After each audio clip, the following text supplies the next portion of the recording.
Bu oturum için sözü moderatörümüz Sayın Erdinç Yılmaz'a bırakıyorum. Buyurun hocam.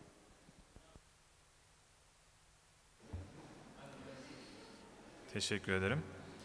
Dear guests, welcome to the last session today, which is called Cinema and Narration. In this session, we will have three presentations: Serban Oana, Katerina Koteska, and Rahime Özgün Kehya. Our first speaker is from Romania, University of Bucharest. Her name is Serban Oana, and she will speak about the biopolitical potential of postmodern cinema when Baidou and Žižek meet Aloni's local angel. So I will leave the floor to you, Serban. Thank you. Hello, thank you very much for having me here and for allowing me to join you in this formula. I'm very grateful, and congratulations for the event that you're organizing. I regret that I cannot be there in person. I'm going to share my presentation right now, and if possible, could you tell me if the screen goes well? It's okay? Perfect, thank you very much. So, today I'm going to discuss an argument that is inspired by the movies of Woody Aloni. It's called The Biopolitical Potential of Postmodern Cinema, when Baidou and Žižek meet the local angel of Aloni's movie. So the main purpose of this lecture is to argue in favor of the biopolitical potential of art. The conceptual basis of this potential is rooted in Foucault's insight on biopolitics and modern art, albeit the French philosopher never explicitly posited a direct connection between the two. Nonetheless, the focus here lies on the ability of contemporary cinema to offer a visual critique of biopolitics by exploring life itself and examining the influence that historical power regimes, knowledge regimes, and processes of subjectivation have on shaping binational and transnational identities for individuals, such as the Jewish identity, which evolved as a complex puzzle of Israeli and Palestinian coordinates. As a parenthesis, I wrote this study for Routledge around 3 years ago, and I never imagined that nowadays it will be more, let's say, actual than ever. So one reason more to discuss why biopolitical art might help us to mitigate different conflicts. However, you'll see that my paper supports the existence of a biopolitical potential of art within Aloni's cinematic portfolio, with a particular emphasis on the film's local angel and forgiveness.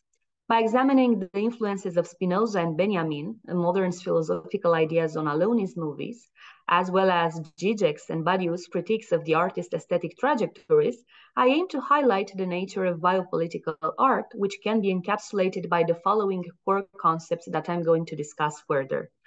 And those are radical gaze, topological gap, new identity, new place, forgiveness, normalization of behavior, and normal life standards. These unique examples of the visual portfolio of Aloni, namely local angel and forgiveness, inspire my analysis in order to set up from this artistic and pragmatic field the coordinates of a biopolitical project that aims at reconstructing the traditional Jewish question as a problem of transnational identity through the aesthetic experience. And in fact, you'll see that my major question is, what are the real conditions for peace for everyone whenever we try to address them through art?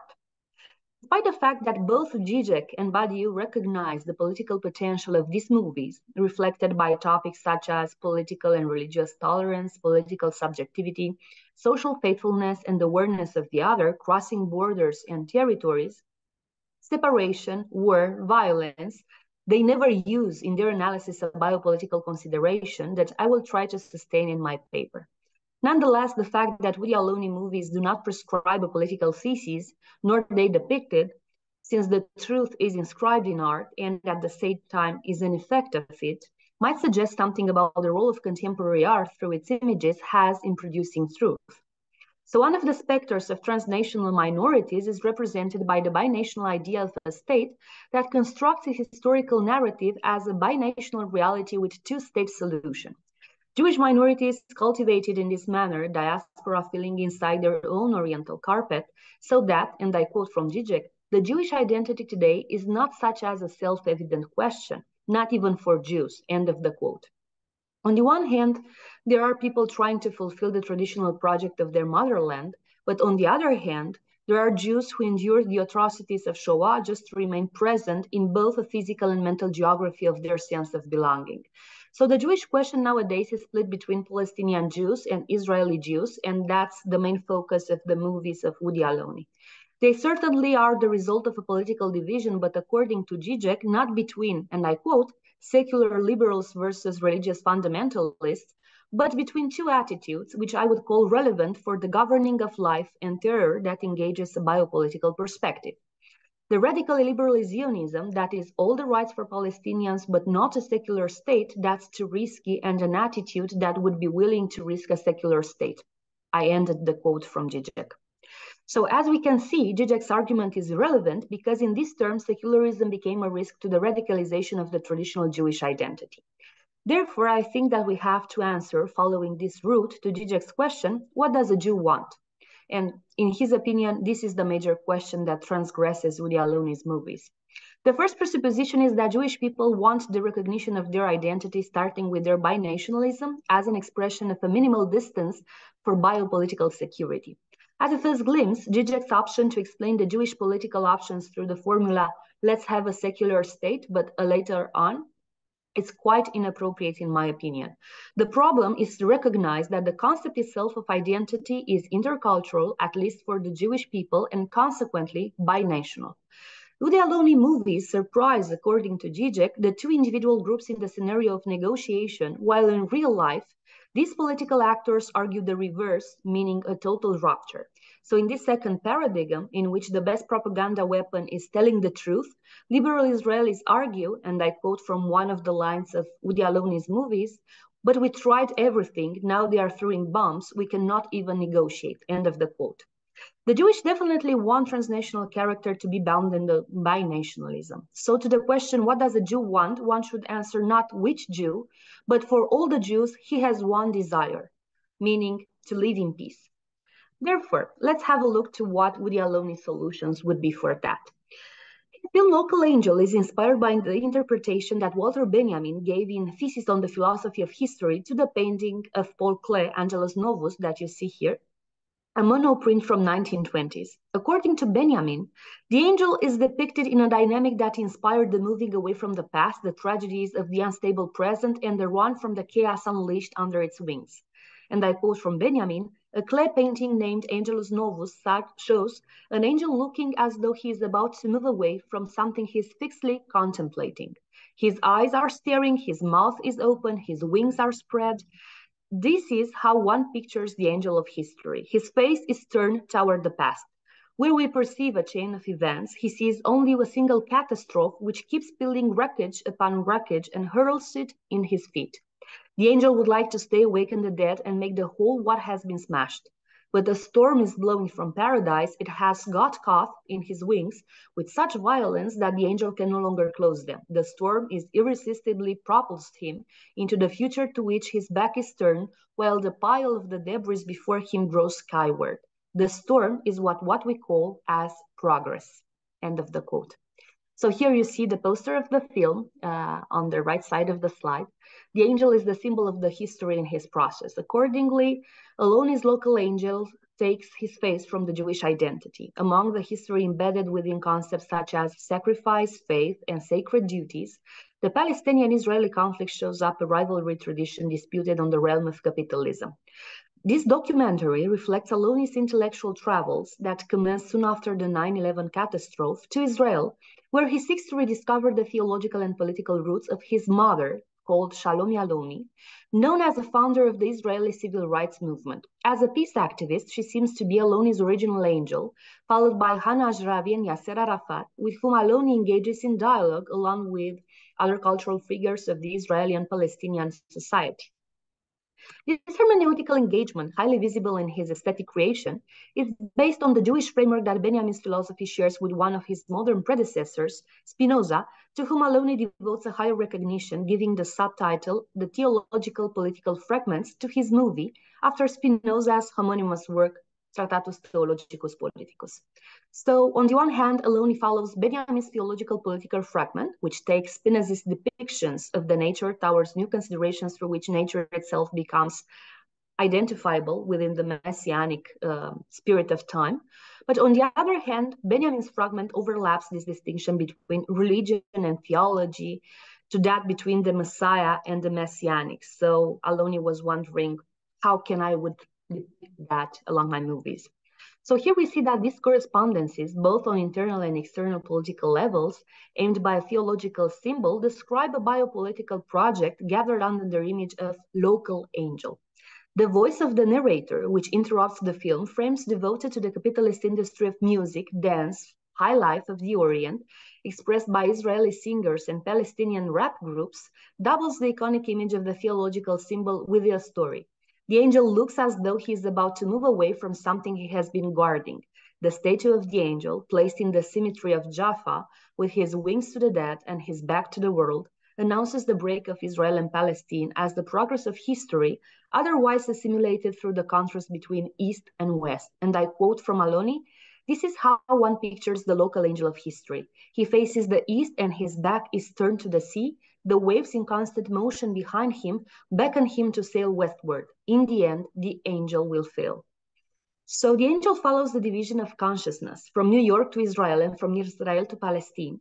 Peace in the Name of Life depicts a subjective engagement through which life is reduced to a normalized behavior that most of all is considered to be normal, under this assumption that the people who live in Palestine are something like the same to those who live in Israel.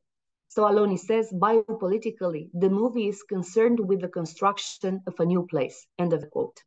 Therefore, binationalism and transnationalism are reduced to one topological order, namely, concretely, to one state. Life as a border to politics, reiterating Lemke's expression from one of his lectures on Foucault's biopolitics, is addressed by a Aloni movie as a continuous dynamic between internalities and externalities of a desirable unitary state that seeks to solve the sensualities of a binational problem. Otherwise, the Israeli-Palestinian conflict might be easily described by Foucault's consideration from a very reputed book, Society Must Be Defended. And he said, I quote, "This is the right, or rather precisely the opposite right. It is the power to make live and let die. The right of sovereignty was the right to take life or let live. And then this is new right which is established, the right to make live and to let die." End of the quote. So in fact, Israeli and Palestinian dispute the right to govern and the risks of massifying. But as Foucault said, the massifying would gather people not as men as body, but as men as species. So in these words, the local angel is the messenger of those who seek to make live and let die.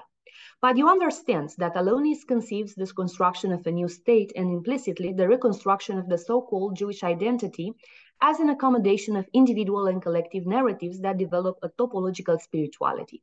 And that's why biopolitics is a matter of mapping spirituality on material grounds. Beliefs, religions, traditions, moral values, in their conflict and harmony, develop borders and lifestyles, not the other way around. But what biopolitical force might have a visual project and how it might be biopolitically engaged?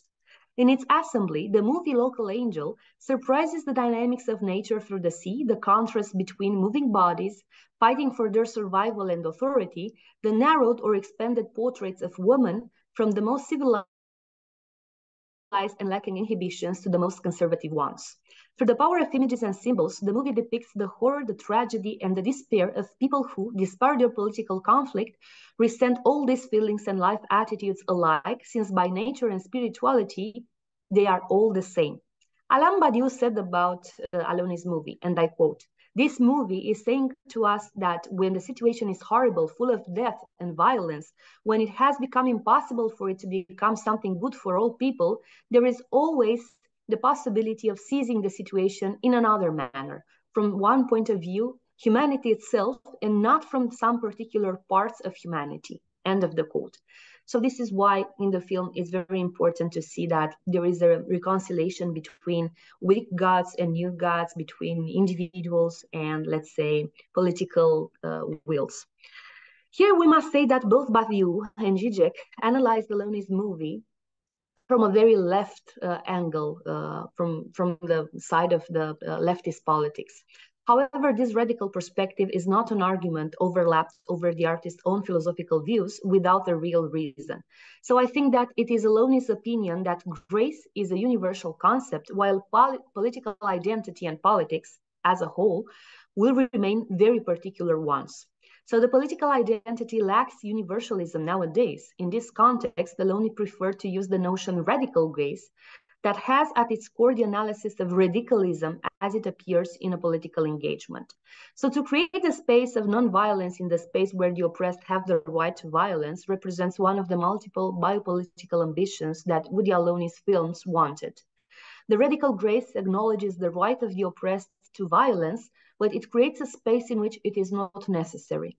Biopolitics is reduced through radical grace to non-violence. So a brief observation I think we must do here in order to better understand the concept radical grace, which Žižek, for example, does not entirely accept. For Aloni, the term hesed in Hebrew, which means grace, represents one of the two energies that came from God. Along with reason, it works for compassion. So at limit, Aloni said, grace is what the humans can create in name of God. End of the quote. So it's very interesting that his movie suggests that it's not a material concept, as Baidou would argue, for whom an event, for example, is the manifestation of grace, because it surprises the individuals and it overwhelms them, nor it is a shared hermeneutical horizon as both philosophers wanted. But in the same time, this concept of grace would not stand if you wouldn't have some other concepts that are embedded in this biopolitical reading of Aloni's movies. And in short, I'm just going to mention them because I think I'm running out of time and I would like to end the presentation. So we have the management of power. We have territories as gaps and ruptures between people living together. And we have forgiveness, which I would like to discuss for 30 seconds because I think is the most important concept after radical grace in this biopolitical reading. So this movie that he has called Forgiveness was made in 2006 and is very actual even nowadays. Just to understand its objectives, I will briefly present one of the many directions of the plot. Aloni's film is about a young Jew that you see in the first part of the slide from a German Jewish family who goes to war to confront history on his own despite his father's silence. Falling in love each time with an Arabic woman and committing a crime against his beloved woman's sons because of the war, his story culminates in a dilemma. Either he accepts the memory of being a murderer in repose and peace becomes possible, or he prefers silence, recurrent violence, and probably suicide.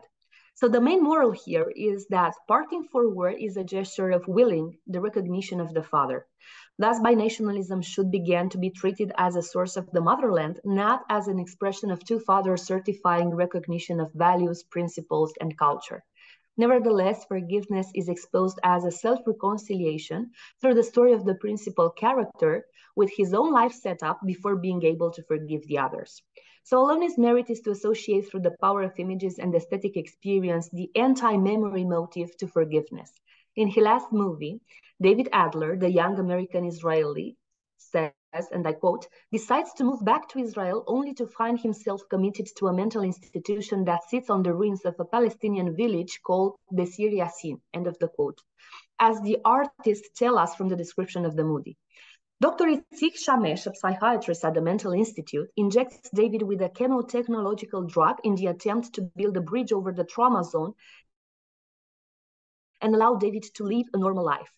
Here we go to the main point of the paper. Despite the continuous affinities of Aloni for the topic of normalization and governing of life, in a Foucauldian framework that he might adopt coincidentally, or in the proper terms of the French author's philosophy, since the asylum is one of the most reputed modern institutions of normalization, the Israeli director raises the question of what is and what should be a normal life.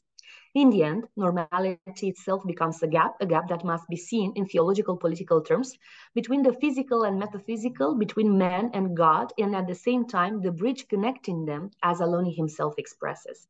From his many positions expressed among the images of the film, Adler is much like Local Angel. They both seem memorial, prophetic, put on the run because of the war. Both want their eyes from tragedies of the world by either departure or oblivion, but never by renunciation. So In order to conclude, I think that I have sketched here enough arguments in order to support some biopolitical reflections. I think that Aloni's art might be easily gathered around a biopolitical conception that reflects in the end core concepts such as radical grace, forgiveness, normalization, normal life standards, and also new places.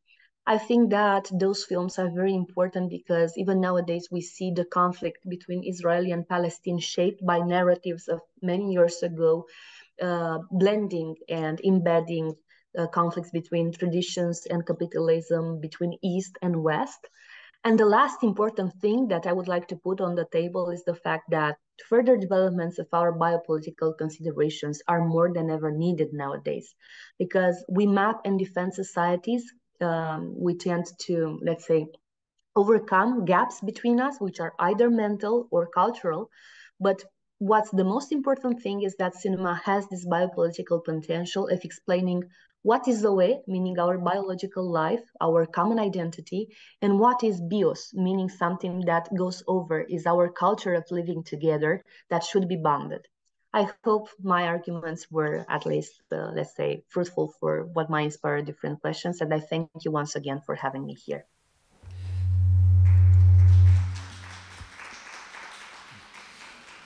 Thank you for your insightful remarks. I think biopolitical works, and especially theoretical ones in the field of film studies, are much needed, and that I think that was an important speech. Thank you for that. And now we will move on to Rahime Özgün Kehya, and her speech is entitled Films Cross Borders, Creating in a Post-Migrant Country. Rahime Hocam, we are all ears. Thank you for presentation, and thank you for your fruitful presentations about this nowadays issues. And I will talk about transnationalism, about films. And now I would like to share my screen.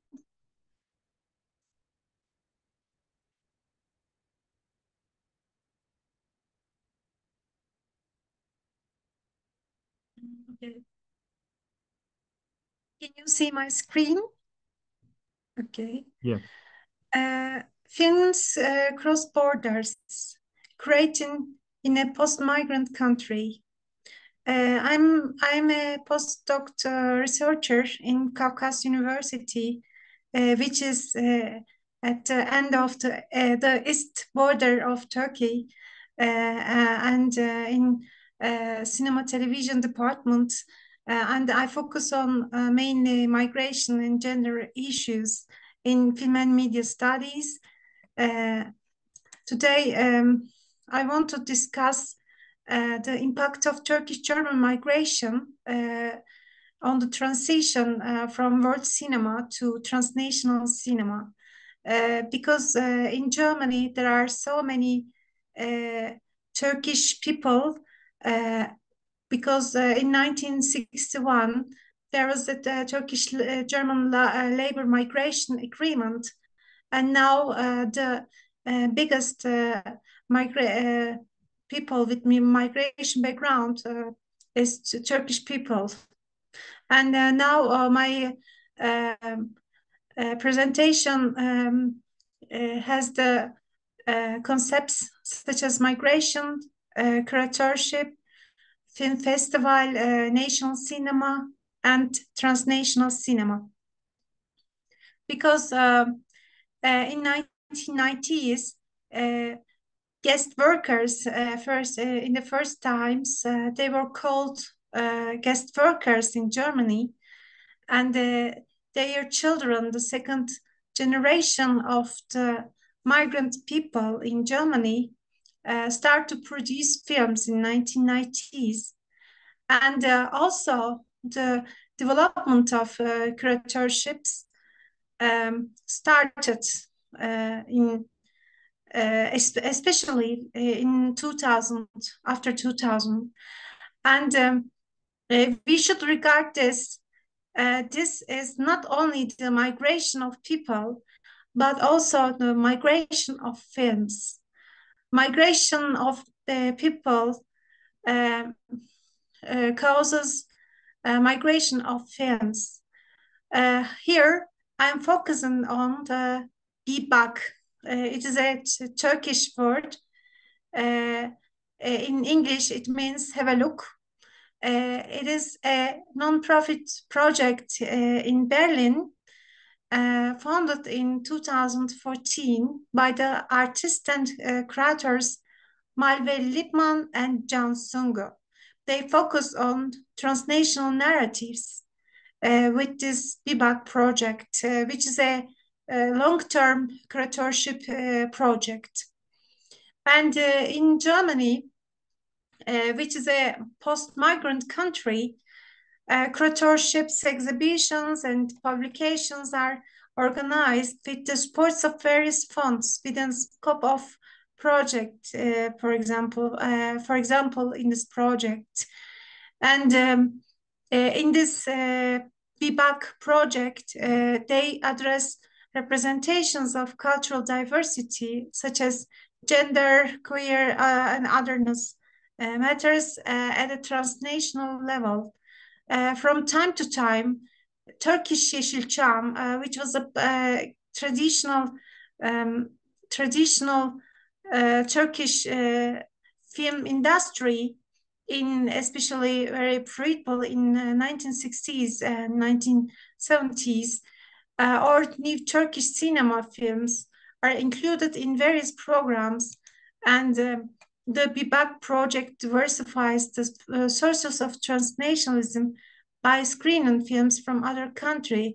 One of the creators, Can Sungu, is originated from Turkey, but this project also hosts films from other countries. Now I want to give some historical information how this transnationalism is provided, because Turkish Yeşilçam had national characteristics like many world cinema, like West and the rest, Hollywood and the periphery. It was in the rest and the periphery for a long time.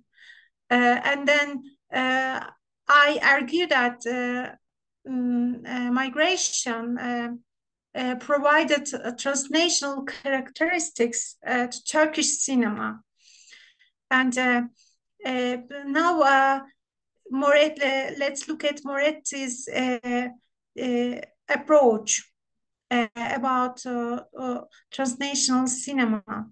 Moretti's rather capacious periphery conflates a heterotopic assembly of nations, which includes the colonized, formerly colonized and neo-colonized spaces of the globe.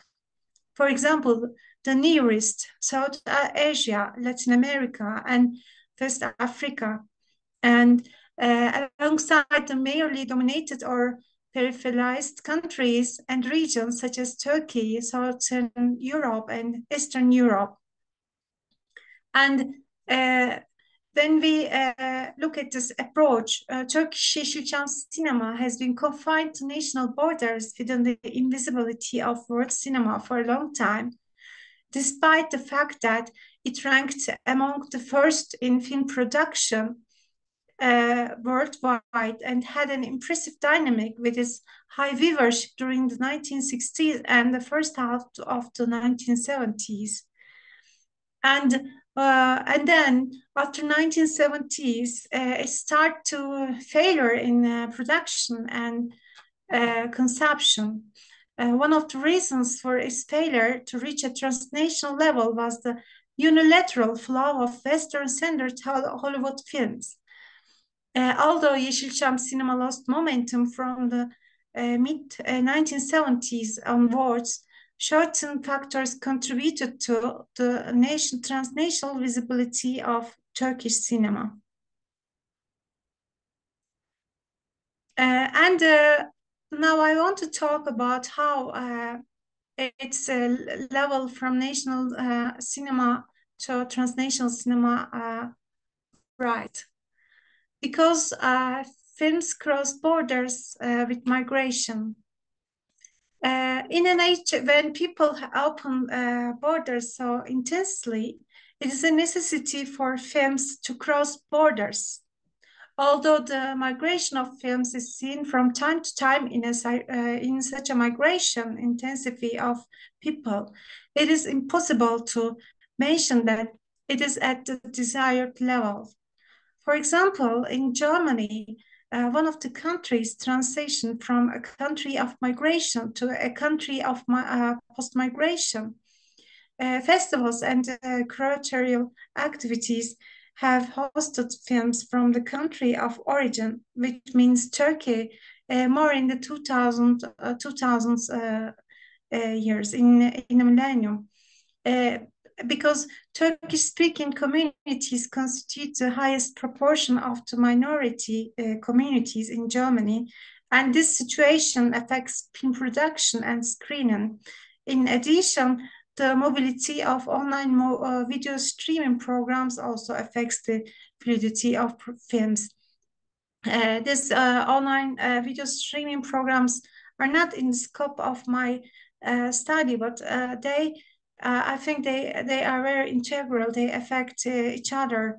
The festivals, the curatorships, and the video streaming programs, they all are related, and they are all about transnationalism.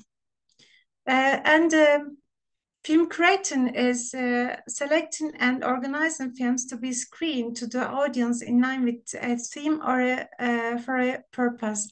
In film creating, graduation from a relevant university is variable in theoretical and practical terms. And curatorships offer a social environment in which people who don't know each other in a wider environment take part. So film creation is also a social and cultural event. And the opportunities for discussion after watching a film enable viewers with different origins and ideological views to enrich their views and hear different perspectives, for example. And in Germany, as a post-migration country, there are some activities such as film screenings and cinema schools as an educational curriculum. For example, International Leipzig Documentary and Animation Film Festival, Turkish Film Days in Dortmund, and Turkish-Germany Film Festival, and of course, BIBAK project. BIBAK is a non-profit organization supported by public funds, and this Berlin-based non-profit project, founded in 2014 by Malve Lipman and Can Sungu, and they focus on transnational narratives, and they don't charge anything, or they charge only a low fee for its events. And also Cinema Transtopia is a project of BIBAK, and they focus on created programs instead of brand new films. And after the screenings, they organize discussions and film workshops for children and adults. They try to include analog films, and they find films from film archives unavailable in digital formats. So we see Yeşilçam films also in this project, for example, the analog films. Now I would like to conclude my presentation.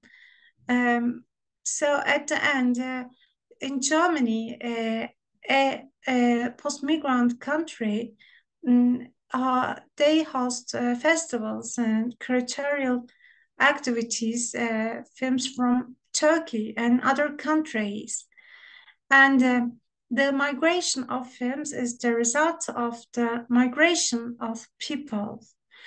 This is not in a desired quantity in this transnational age, showing films from other countries, especially from the films of country of origin, is limited.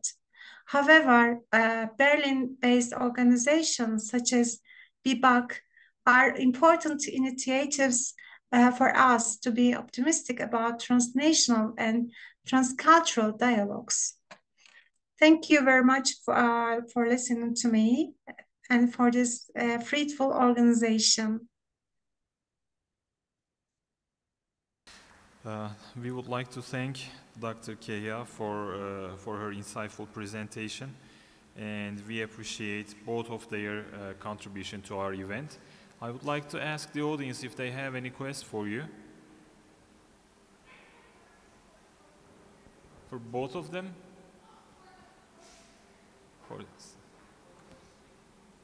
Am I audible right now? We can hear you. I want to ask the first speaker, we are talking about the biopolitics of the Jews, but how can we talk about the biopolitics without mentioning the genocide right now in Palestine? We are talking about how they are living. We shouldn't taught them as a monolithic way, but I think we are ignoring something in this invasion. We didn't talk about the in-between between the die and the displacement of the Palestinian people. So I think you mentioned some gap, but we didn't talk about the gap between the reality and theory. We are talking about those things, but I think we ignore some dehumanized manners. So I want to ask about the biopolitics of the genocide for the Jews for the first speaker. Serban, could you get the question? Unfortunately, I just hear the words without. Yeah. She couldn't hear the question, but